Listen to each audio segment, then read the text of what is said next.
Boa tarde a todos e todas. Bem-vindos aos seminários do nosso programa de pós-graduação. Hoje vamos ter a apresentação de um aluno do nosso programa, o João Paulo. Ele acaba de defender o mestrado, né? E agora é aluno do doutorado da professora Letícia Palhares. Então, hoje vai nos falar de supercondutividade em altas energias. Então, é contigo, João. A gente, depois que você acabar, eu abro para a galera aí fazer perguntas. Contigo. Valeu, obrigado, professor. Boa tarde, meu nome é João Paulo, que o professor Daniel já apresentou. Sou aluno da professora Letícia, de doutorado aqui na UERJ. Eu vou falar um pouquinho do que eu trabalhei, né, nos últimos anos com ela, e um pouquinho desse tema, né, que relaciona a altas energias e matéria condensada, que é da supercondutividade em altas energias. Talvez minha internet fique um pouco instável, mas se der algum problema é só vocês me avisarem que eu tento melhorar aqui a conexão. Tá, então vamos lá. Bem, o trabalho vai ser basicamente voltado a supercondutividade em altas energias, né, em um modelo específico, né, que é um modelo bem estabelecido, bem conhecido da QCD, que é o da supercondutividade de cor. Né. É claro, não vai dar para tratar, né, em toda a riqueza de detalhes da supercondutividade de cor, mas eu vou mencionar um pouquinho, né, o que isso significa, o que esse modelo significou para a área, né, e no fim vou falar um pouquinho do meu trabalho com a professora Letícia também de mestrado, que é de supercondutividade de partículas confinadas. Então, uma motivaçãozinha, né, para trabalhar com supercondutividade em física de altas energias é que desde a elaboração da teoria BCS, né, vários físicos de altas energias eles buscaram, né, a possibilidade da formação do par de Cooper nessa área de altas energias. Então, né, teve vários nomes, né, mas os mais conhecidos são o Bogoliubov, Migdal, Bailin, Love, entre outros, justamente por efeitos fenomenológicos ali na crosta da estrela. E, além disso, né, o estudo da supercondutividade é interessante também para QCD, porque você justamente consegue fazer cálculos com condições extremas, né, com altas densidades, de maneira que você atinge ali uma fase desconfinada da matéria de quark. Bem, mas vamos começar, né, falando do que é a supercondutividade, já que o trabalho tem supercondutividade no nome. A supercondutividade foi um fenômeno descoberto no início do século passado, quando Cameronians eles resfriavam mercúrio com hélio líquido, se não me engano, e por volta de uma temperatura crítica, né, ele observou a ausência de resistividade, que nem está aparecendo aqui no gráfico dele.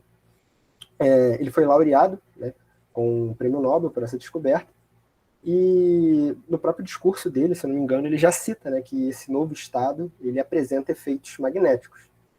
Então, aqui uma rápida revisãozinha, né, dos feitos, né, das descobertas, né, associadas à supercondutividade. Né. Então, talvez após, né, a descoberta do fenômeno, um dos efeitos, né, mais interessantes, né, esteja associados com os campos magnéticos, já que em 33 ou mais, né, o Hexenfeld eles viram que os supercondutores eles expelem linhas de campos a baixas temperaturas, e talvez seja um dos efeitos que as pessoas mais fiquem, né, pensando, ao menos eu, né, sempre ficava pensando, né, que se futuramente seria possível inventarem aqueles planadores que nem a gente vê nos filmes. Né. Mas conforme a tecnologia vai avançando, hoje em dia a gente já tem, né, veículos de levitação magnética, e todos esses veículos, né, todas essas tecnologias, né, a partir de supercondutores. Além disso, outras aplicações interessantes também, a gente pode dizer na construção, né, do LHC, com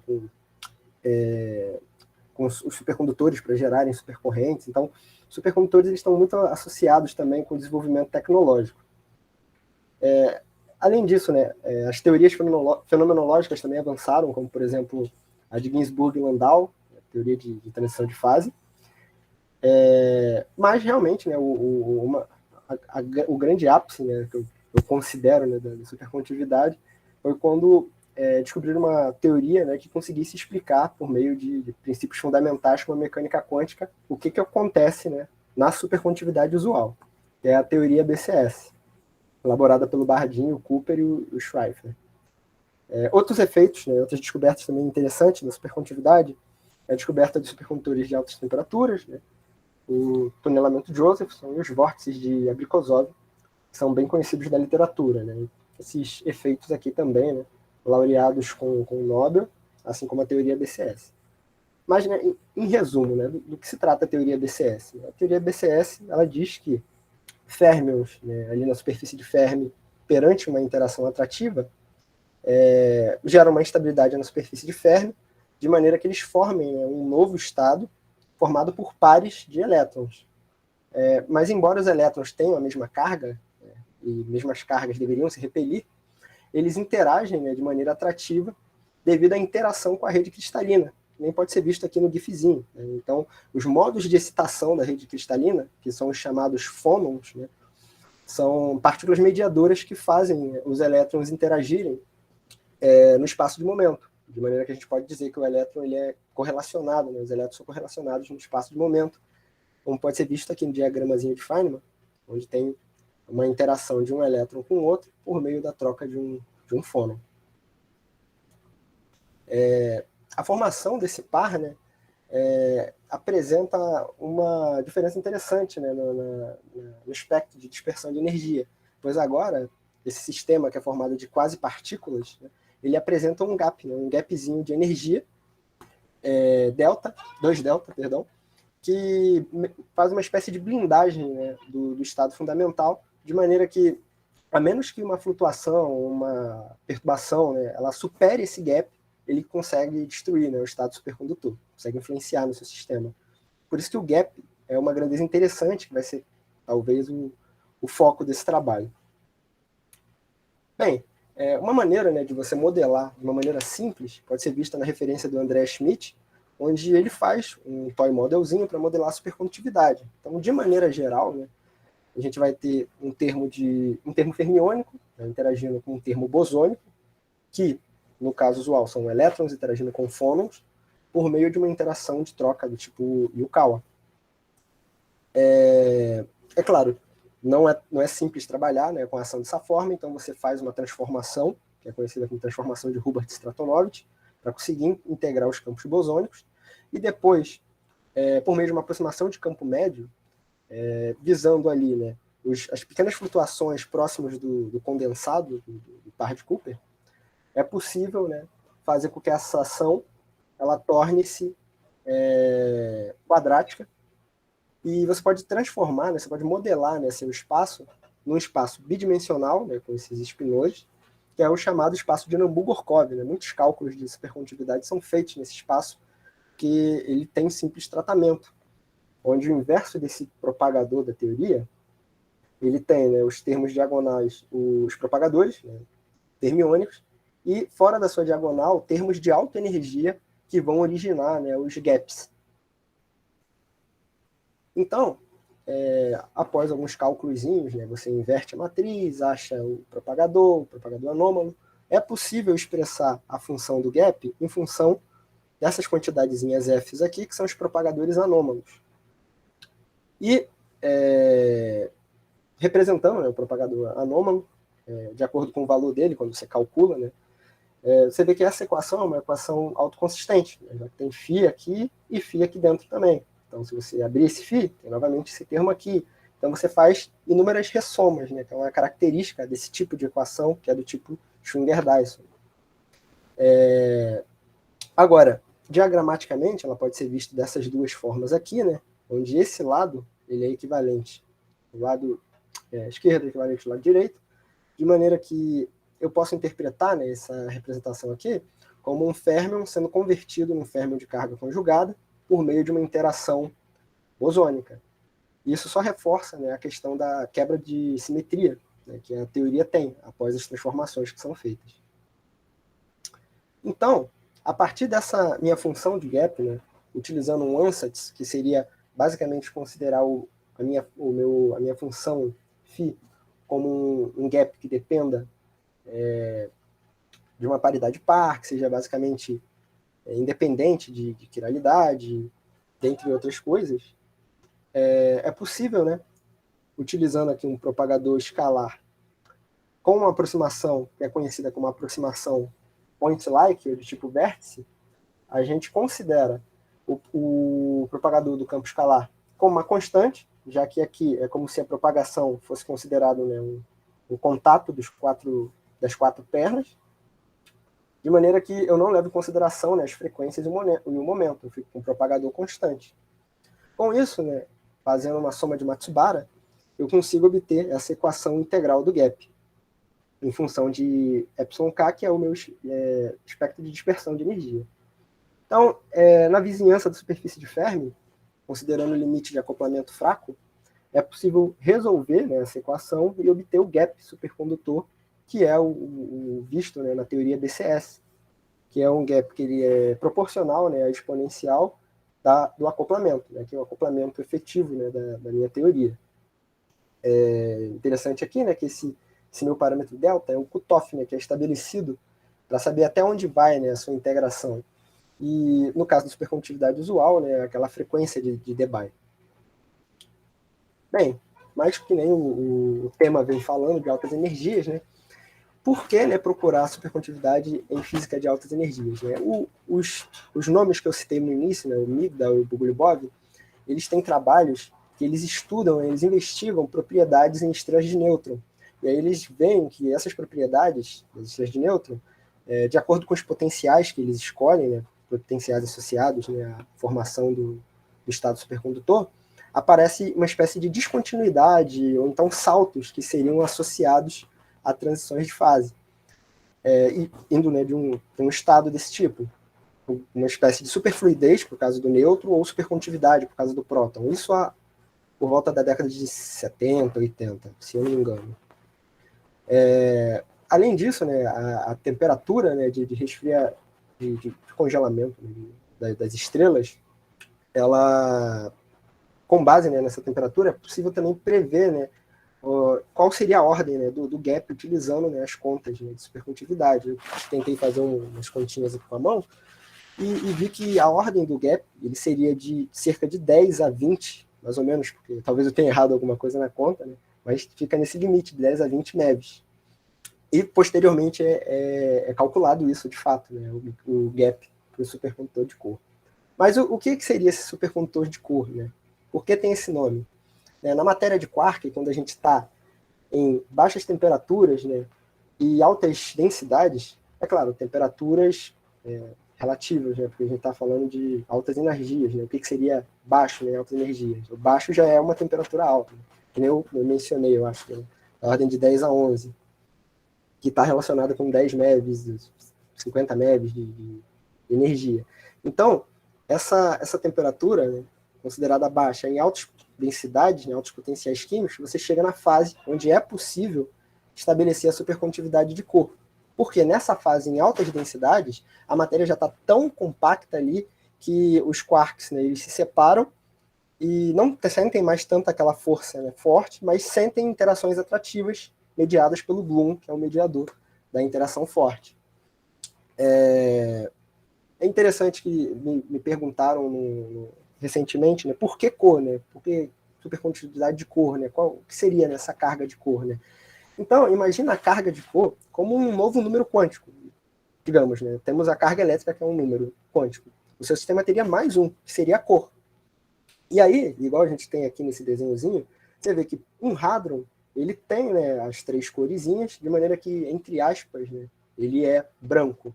Então, um par de Cooper formado de quarks, digamos aqui, né, quark azul e o vermelho, ele teria, né, uma supercarga antiverde. Por que antiverde? Porque quando juntasse com esse verde tem que dar branco. Né? Então, esse pareamento específico, eu nem sei se é possível, ele teria, né, uma carga antiverde. Não, eu acho que é possível sim. Além disso, né, então seria basicamente essa carga como um novo número quântico, mas que também seria semelhante à carga elétrica, a supercarga elétrica. Além disso, é claro, né, há efeitos elétricos e magnéticos também nesse sistema. Bem, agora eu vou falar um pouco das contas, que, né, eu já tinha falado, mencionando, né, falando de uma maneira mais rápida, porque são bem complexas, né, envolvem índices e pareamentos a mais do que o toy model que eu fiz as contas no início, né? Então, novamente, né, você vai ver a aparição de uma autoenergia, que está relacionada com a parte não diagonal, né, do seu inverso de propagador, isso no espaço de Nambu-Gorkov. Agora, o gap, em vez de ser constante, né, que eu citei, ele tem toda essa estrutura aqui mais complexa, onde o próprio gap já tem aqui esses peixes que eu não citei, mas são projetores de energia, que estão associados aos férmions da minha teoria. Esses gaps, eles têm que ter toda uma estrutura que seja favorável, né, a você ter um canal onde não haja momento angular e que respeite a não quiralidade e a paridade do seu sistema. Essas matrizes aqui, né, são as matrizes de cor, né, e de sabor do sistema. Então, é toda uma estrutura mais complexa, né, do que aquele que eu tinha apresentado no início. Bem, a própria alta energia, agora ela aparece, né, com termos aqui de interação, né, de vértice do quark-gluon, de maneira que, no limite, né, de altas densidades, a gente pode considerar os vértices Baire, onde você só vai ter, né, contribuições fora da diagonal, que facilita um pouco as contas. Levando em conta, né, aqui o Ansatz de citar e usar, né, esse gap, eu vou poder simplificar, né, a questão das matrizes de sabor, mas as matrizes de cor ainda vão me dar esse fator aqui, de 1/3.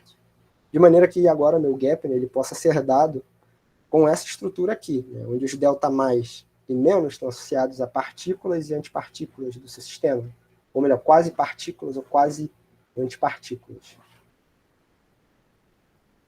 O propagador, né, agora, diferente do caso simples, que era um campo escalar, que já que era um toy model, para QCD é utilizado, né, como pode ser visto aqui na referência do Wilt, aqui do Rajagopal, um propagador do gluon, né, um loop, que você tenha, né, efeitos aqui, onde essas funções G e F podem estar associadas a efeitos de screening magnético e elétrico que o próprio gluon tem. Além disso, né, utilizando aproximações cinemáticas, né, é possível fazer aproximações nesses projetores aqui do propagador do gluon, de maneira que você obtenha, né, uma equação em função dos ângulos, né, o ângulo ali da interação. E agora que chega as partes mais fortes, né, que é um sistema de altas densidades, né, então algumas aproximações vão ser feitas, como mencionado no livro do Kapusta. Então, como está sendo lidado com férmions na vizinhança da superfície de Fermi, o gap em si só vai sentir interferência das frequências, porque de acordo com a teoria já bem estabelecida de supercondutividade, a teoria de Eliasberg, você teria que ter contribuições de retardo, né? Então a maneira de ver isso é com as frequências. Além disso, eles separam, né, o momento na superfície de Fermi e fora da superfície de Fermi, né, ortogonal, para conseguir assim fazer uma integral de resíduo e pegar o propagador de quark. E, por fim, fazendo aproximações de altas densidades, é possível obter, né, essas funções F e Q aqui do propagador do gluon, que estão associados com uma massa de screening elétrica, no caso F, e um screening magnético do gluon, que está associado a uma espécie de efeito Meissner. Efeito Meissner magnético, é claro. Após fazer essas aproximações, né, e fazer a continha, né, a continha grande, pode-se obter a equação integral do gap, que ela tem essas duas contribuições logarítmicas. Mas como solucioná-la, né? Então agora eu vou mostrar, né, o que eles fizeram, né, a ideia deles. Então, primeiro, nesse paper do Son, ele teve uma ideia interessante para solucionar essa equação integral. O que o Son faz? Né? Isso em 98. Esse paper dele, ele trabalha basicamente os efeitos das interações da supercondutividade usando o grupo de renormalização. Só que no apêndice dele, né, ele resolve também essa equação integral. Ele leva em conta, né, somente os termos principais aqui, ele divide, né, a sua integral em zonas aqui, onde ele define novas escalas logarítmicas que seriam predominantes nessas regiões. Então, por exemplo, aqui de 0 até P0 seriam essa escala Y, e de P0 até μ, essa escala X. Antes disso, né, ele estabelece que para baixos momentos, né, baixas frequências, tem que ter um cutoff, que ele definiu como delta zero. Isso ele estabelece antes porque ele considera momentos da ordem superior ao gap e expande esse termo aqui. Então, quando você expande isso, nessa aproximação, vai aparecer, né, um delta sobre Q0 e vai dar uma divergência. Então, para isso que ele define um cutoff, ali limite na parte baixa. E com isso, ele consegue escrever aquela equação integral dessa forma aqui, em função desses novos parâmetros, que tornam ela uma simples equação diferencial de segundo grau. E assim como a gente vê, né, em cálculo 2, acabei esquecendo. Então a gente vê em cálculo 2, é um oscilador harmônico, dado por essa solução aqui de seno. Interessante que nesse sistema dele, essa própria constante ΔZ, né, utilizando as condições de contorno, ele conseguiu defini-la e mostrando que, diferente, né, do que era visto no caso da teoria BCS, nessa aproximação, a exponencial depende de forma linear do acoplamento. Não sei se vocês se lembram, no caso da teoria BCS, era diferente, que era linear ao acoplamento efetivo, só que o acoplamento efetivo tinha um G2, ou seja, era proporcional ao inverso do quadrado, né, do acoplamento. Isso vai ser interessante porque, por ter essa dependência linear, né, o gap vai ter uma extensão maior, no caso das altas energias. Só que isso é uma aproximação muito forte, né? Até quando eu citei isso na minha defesa, né, o pessoal falou, né, não, mas é uma aproximação bem, bem forte para você fazer. E buscando um pouco, o Wilczek e o Schaffer, eles também fizeram a prova, né? Se o que o Son estava fazendo estava de acordo, resolvendo aquela equação integral. Então, qual que é a ideia deles nesse segundo paper? Né? O Wilczek e o Schaffer, em 99, eles pegaram a equação que o Son resolveu, né, analiticamente, e resolveram isso aqui numericamente e compararam com a equação do Son, a solução do Son analítica, de acordo com escalando, né, algumas constantes que melhor se ajustasse. Então, esse Czinho aqui, né, que multiplica o delta e o Czinho dividindo P0, justamente para que se ajuste, né, o fit numérico. E aí eles obtiveram esse seguinte plot, e tem, né, um fit muito próximo, né, à solução do Son com o resultado numérico. Isso para somente contribuições magnéticas de screening, né, do Gluon. Além disso, né, usando um provimento de grupo de renormalização, eles viram, né, qual que seria, né, a constante adequada, né, que deveria vir na frente do ΔZ, né, que o Son ele não calcula, né, qual que seria essa constante adequada. Então, levando em conta só efeitos principais, né, a solução com essa linha aqui cheia é a solução que o Wilczek e o Schaffer obtiveram com o grupo de renormalização do gap em função de μ. E aí, cada uma dessas linhas pontilhadas é um possível K, né, começando de zero. Então, C, acoplamento elevado a 0, a menos 1, menos 2, menos 3, menos 4, menos 5. E, para esse caso, né, com somente interações principais, né, de screening magnético, o fit se dá muito bem quando o acoplamento que deveria vir na frente é elevado a 0. Então, novamente, de acordo com o cálculo aproximado do Son. Depois eles fizeram o cálculo com todas as contribuições. Então, para todas as contribuições aparece uma pequena diferençazinha, que tem uma espécie de joelho aqui, né, que não deveria ter, mas de certa maneira continua concordando, né? Muito bem. E aqui eles provam, né, aquela suposição fenomenológica, que com todas as contribuições, a supercondutividade de cor da QCD teria gaps da ordem, né, de 10 até 100 MeVs. E por fim, né, quando eles fazem, né, o fit com todas as contribuições, com todas as contribuições, o acoplamento que deve vir na constante ΔZ não é 0, né, não é elevado a 0, mas sim elevado a menos 5, o que concorda com essa última curva aqui. Por fim, né, a solução assintótica, que é apresentada no Kapusta e nos artigos de reviews de supercondutividade de cor, apresenta a forma do Son de maneira aproximada, né, para frequências, né, da ordem do gap, e o ΔZ proporcional ao acoplamento a menos 5, nessa fase, né, de pareamento de 2 quarks, a fase 2SC.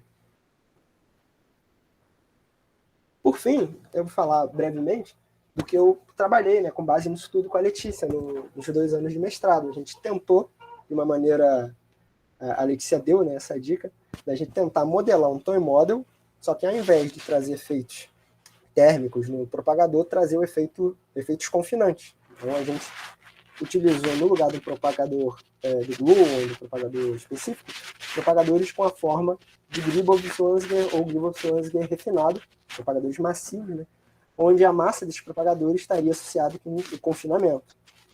Esse gama 4 aqui, né, desse propagador, é o chamado parâmetro de massa de Gribov, né, e ele depende de alguns fatores aqui que você pode obter, né, pode ser visto na teoria do confinamento de Gribov-Swansger. Além disso, né, nessa teoria, né, o porquê de confinada, né? Porque se você reescrever nesse propagador, ele pode ser escrito dessa forma, onde os polos do propagador são polos puramente imaginários. Ou seja, eles não vão estar no espectro físico, de maneira que o gluon ele estaria confinado devido às restrições que são feitas nessas teorias confinantes. Então, substituindo esse propagador confinante naquela equaçãozinha do toy model, é possível chegar numa equação integral do gap de maneira análoga ao feito pelo som, com aquelas aproximações que ele fez. Eu repasso, né, aquelas aproximações fortes, né, no termo principal, né, da equação integral do gap, escalo, né, novamente termos, né, de escala logarítmica, que vão ser diferentes do som, e assim obtendo uma equação diferencial do gap que apresenta, né, uma correçãozinha, né, que não devido à massa, né, uma coisa nova introduzida no modelo, massa confinante, que não tinha, né, no caso do som, que era só esses dois termos aqui. Então, o que a gente fez para fazer uma análise geral dessa supercondutividade de partículas confinada? A gente pegou os modelos que eu acabei apresentando aqui, que é o da interação de contato da teoria BCS, onde o gap ele é constante, não depende de frequência, então normalizando, né, ele é constante. Peguei o do campo escalar real, né, sem fazer aquela aproximação point-like que gera a equação de cima, mas só para avaliar como que seria um termo de massa, né, um propagador massivo. Peguei o de Gribov-Swansger, que tem toda aquela estrutura do confinamento, né, de polos imaginários, e peguei o da supercondutividade de cor. E fiz uma análise, né, a respeito dos gaps para ver como o confinamento, né, como um propagador confinante modificaria a teoria. Então, uma diferença do caso do som já começa aqui, que se eu tentasse utilizar a minha massa como regulador, isso não seria possível, pois quando utilizo a minha escala logarítmica sem introduzir o cutoff, eu caio numa divergência, numa singularidade dessas equações diferenciais. Então, novamente, o cutoff é necessário. Para que ele não interfira, né, no meu sistema, ele tem que ser configurado como o menor parâmetro possível. Então, para valores de lambda sobre m, né, o cutoff do infravermelho, menores que 10 a menos 3, o gap ele fica praticamente inalterado. Para valores maiores, né, começa a diferir um pouco, mas eu esqueci de botar aqui, mas é coisa da ordem de 1.01, 1.02. Mas, de qualquer forma, como foi configurado de 10 a menos 3 para baixo, pouco influenciou no resultado. O parâmetro tal, conforme ele diminui ou conforme a massa, né, aumenta, ele apresenta, né, uma transição, né, de um propagador, de uma equação de gap, que haveria, né, um pico, como é descrito pelo som, para uma equação, para um gap supercondutor, que é até certo ponto constante, como é proposto na teoria onde usa a aproximação de contato, né, a aproximação de vértice. De maneira que, quando eu faço essa análise com o gap da GZ, esse platô se estende por uma quantidade maior, né, de range. Né? Ele vai até do cerca de 200 MeV. Então, analisando, né, no limite de massas pequenas, tanto a linha vermelha quanto a verde, que são os propagadores massivos e confinantes, eles concordam bem com o caso do som, né, da supercondutividade de cor. A grande divergência, né, vem aqui para frequências bem pequenas, onde o meu vai a uma constante, né, o nosso, né, o meu da mixer é uma constante, e o caso usual ele dá uma queda. E para altas massas, né, ambos concordam em certo ponto, mas o de Gribov-Swansger ele tem, né, um acordo melhor com a aproximação de contato até ali 200 MeV. Sendo assim, né, um modelo que concorde melhor com os dois limites. Então, por fim, umas coisas que talvez, né, dê para tirar, além de toda a contaiada que foi feita, né? Que em altas energias, né, um modelo bem estabelecido é o da supercondutividade de Corr, né, que já está há mais de 20 anos aí, né, e provou, né, gaps da ordem de até 100 MeV. O estudo, né, da supercondutividade de Corr, ela deu uma esfriada, mas é sempre interessante esses cálculos, pois justamente lidam com QCD em altas densidades, onde você pode considerar, né, coisas que você não vê usualmente, como um regime ali meio desconfinado. E por fim, né, a introdução de um propagador confinante não vai modificar significantemente a teoria para baixas massas. E como a gente está num regime de altas densidades, e a massa do confinamento depende do acoplamento, altas densidades implicam num baixo acoplamento. Então, vai estar de acordo, porque deveria ter baixas massas mesmo. E no limite de altas massas, eu consigo, até um certo alcance, obter o resultado da teoria BCS. Esse resultado, né, ele também é válido, né, em outras escalas de energia, né, eu acabei não falando, mas os plots são feitos para densidades altas, tipo 10 elevado a 10 MeVs, mas também densidades moderadas, tipo 400. E agora, né, a ideia é a gente tentar ver aquela região, tentar fazer uma melhora, né, nesse propagador confinante, com a teoria de Gribov-Swansky refinada, né, um propagador que ele está mais de acordo, né, com os valores da rede para baixos momentos, para ver se tem mudanças significativas no nosso modelo, no nosso time model. E é isso. Muito obrigado. Obrigado a quem assistiu, né, e as agências, né, a UERJ, me propiciaram, né, e a Letícia também, por me acompanhar aí nessa trajetória. Muito obrigado, João Paulo. Então, vamos abrir para perguntas. É o Rodolfo que quer perguntar? Quero sim. Oi, boa tarde. João, muito obrigado mais uma vez pela belíssima apresentação aí. A gente já discutiu bastante. Eu tenho apenas uma curiosidade. Você chegou a discutir com a Letícia que tipo de densidades são essas? Que tipo de densidades? Porque você descreveu, você colocou os resultados, você diz que você encontra esse fenômeno em altas densidades no interior de estrelas de Newton, por exemplo. Correto. Mas você chegou a discutir com ela que tipo de potencial químico você acopla no teu sistema? Porque, eu não sei, eu posso ter visto errado. Os teus resultados estavam em função de um potencial químico, não era? Cadê? Esses aqui. Tem alguma fenomenologia por trás? Você sabe dizer? Cara, eu não saberia dizer, mas como aqui eu estou fazendo um plot, né, em função do tal, né, o tal e a massa, eles são energias, né, então o plot sai meio que adimensional. Mas uma fenomenologia por trás desses potenciais eu não teria que pensar melhor a respeito. Eu utilizo, né, os regimes de plot tipo 10 elevado a 10, que são os regimes que o próprio Wilczek e o Schaffer eles utilizam também para plotar aqueles gráficos anteriores, que seriam, sei lá, densidades extremas. Mas agora, a fenomenologia por trás, é uma boa pergunta, teria que pensar um pouco. Tá bem. Beleza, valeu. É o Carlos, quer perguntar? Carlos, levantou a mão? Quer perguntar alguma coisa? Eu esqueci aqui. João Paulo, parabéns. Está muito, muito bem feito. Gostei muito. Apesar de eu não ser de teórica, né?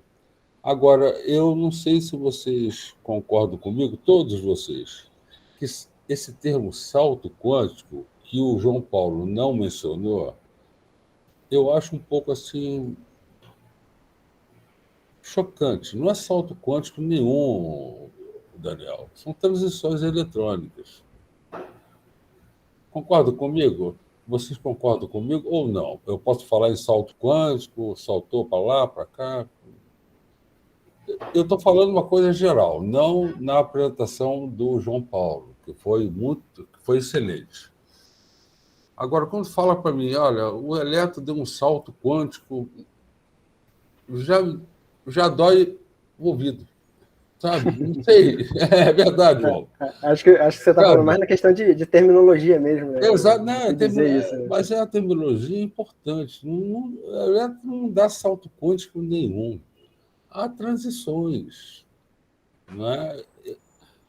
Então, eu só queria levantar essa bola para vocês, não na sua apresentação, João. Está excelente. É só assim, quando eu escuto salto quântico, que eu já ouvi tantas pessoas leigas falar em salto quântico, pseudociência fala de salto quântico. Eu acho que a gente tem que mudar um pouquinho essa terminologia, né? Transições eletrônicas seria uma coisa bem mais sutil, bem mais interessante, vocês não acham? É uma boa discussão, sim. Né? Porque fala salto, o elétron deu um salto quântico de um orbital orbital para para outro. outro. Essas pseudociências já me dá logo um Exatamente, arrepio, me dá um arrepio também, João. E essas pessoas falam, olha, o elétron deu um salto quântico, não sei o quê, então você vai viver bem, vai ter dinheiro, mas isso não importa. O caso é o salto quântico, que dói. Quando eu escuto isso de alguma pessoa, que eu já escutei aqui na UERJ, dói um pouco. Não são saltos, são transições. Eu não sei o que o professor Daniel acha. Se é uma besteira, se é assim, uma coisa que eu estou falando sem nenhuma noção, mas não se deve falar salto quântico. Eu não falo, professor. Eu não falo salto quântico, não. O elétron não salta, não. Ele não dá um pulinho, não. Eu concordo contigo. Né, professor? São transições. João, valeu mesmo. Valeu, Carlos. Obrigado. Nada? Mais alguma pergunta, gente? O João, quer dizer... o Hélio quer perguntar. Pode ir, Hélio. Boa tarde, João Paulo, meus parabéns aí pela sua apresentação, nossa, brilhante. Apesar de eu não ser da área também, né, da área de altas energias, sou da área experimental, mas, nossa, essa disciplina faz com que nós sejamos colocados em contato com informações, com conteúdos riquíssimos. Eu quero te agradecer aí pela sua apresentação. Valeu, então, obrigado. Eu gostaria apenas, apenas assim uma pergunta de uma pessoa leiga mesmo. Quando você mencionou a questão da supercondutividade de cor, né, e mencionou aí que dois quarks, parece que um quark down ou mais um quark up, de cores diferentes, parece que numa união geraria um quark, isso, exatamente, um quark antiverde. O que estaria relacionado aí essa união desses dois quarks e a formação desse, não sei se eu posso chamar assim, de um terceiro ou de uma união dos dois, o que, assim, fisicamente isso poderia nos trazer de informação? Era só essa dúvida, João Paulo. Claro, muito boa, Hélio.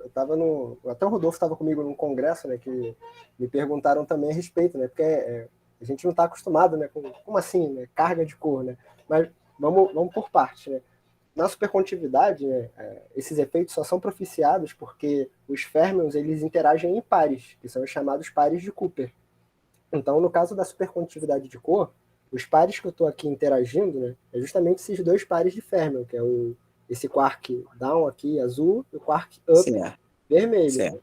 Esses quarks, né, eles têm um grau de liberdade a mais, que é a cor, que é um número quântico associado às interações fortes. Quando esses caras estão pareados, né, eles formam, né, o par de Cooper. No geral, né, os quarks, eles sempre são apresentados, né, para a gente na forma de hadrons. Quando eles estão na forma de hadrons, a carga deles total, né, que é a soma da verde, azul e da vermelha, é branca, né? Digamos que é dito que ele não tem carga. Entendi. Então, esse pareamento de azul com vermelho, para que ele dê, né, um branco, se eu juntar com verde, a supercarga associada a esse pareamento tinha que ser antiverde. Perfeito. Perfeito, João Paulo. Muito grato aí pela entendi. Agora ficou clara aí a ideia né? Porque a gente que não é da área, assim, é uma informação assim, a princípio, né? A gente questiona, tal, por não entender, mas muito clara aí a sua colocação. Muito obrigado, João Paulo. Nada, essa é uma pergunta muito boa, que foi até uma menina no congresso de uns 2 dias atrás, que ela perguntou também, nossa, é estranho, né? Carga de cor, né? Mas é sempre bom essas perguntas assim. Eu que agradeço a pergunta. O João, deixa eu aproveitar a pergunta do Hélio e complementar um pouquinho. Ou seja, Claro. na supercondutividade normal, quer dizer, aqui a gente sabe que existe, né? Quer dizer, o par de Cooper tem carga elétrica, né? 2 vezes do elétron, porque você tem 2 elétrons, basicamente, né? Que ficam apareados. Então, a carga do par de Cooper é 2 vezes a carga do elétron. E é negativa, porque são só esses elétrons que ele fica apareados. Mas aqui, como você tem 3, você pode fazer diferentes combinações. Então, você deveria ter diferentes pares de Cooper, né? Quer dizer, tem pares de Cooper com diferentes cores, é isso? Não, isso, exatamente, Daniel. Essa daí foi uma excelente pergunta também, porque é que nem eu falei, esse aqui foi só um exemplo, né, simples, mas na realidade o que está acontecendo ali, né, no meio daquela pasta toda, é que são diferentes formas de pareamento, né? Então, com certeza, há mais de uma forma, né, e mais de um tipo de pareamento diferente. Mas esse tipo de estrutura você não colocou no teu modelo, eu não vi em lugar nenhum. Não, perfeito. Perfeito. É que o que acontece? No meu modelo, eu estou lidando com um toy model, que aí eu estou lidando com um sabor e uma cor somente, né, por simplicidade. Porque caso eu lidasse com mais de uma, o meu próprio gap, né, que nem no caso aqui do... Isso que eu estou tentando entender. Ele teria que ter essa dependência. Deveria ter uma estrutura, né? Quer dizer, que eu não vi ali no modelo. Aqui as matrizes de cor e de sabor, né? Elas têm que ser antissimétricas nessas cores e sabores. Entendi. Tá, legal. Tá, entendi. Mais alguma pergunta, gente? Muito bem, então vamos agradecer o João Paulo. Muito obrigado, João Paulo, muito bom.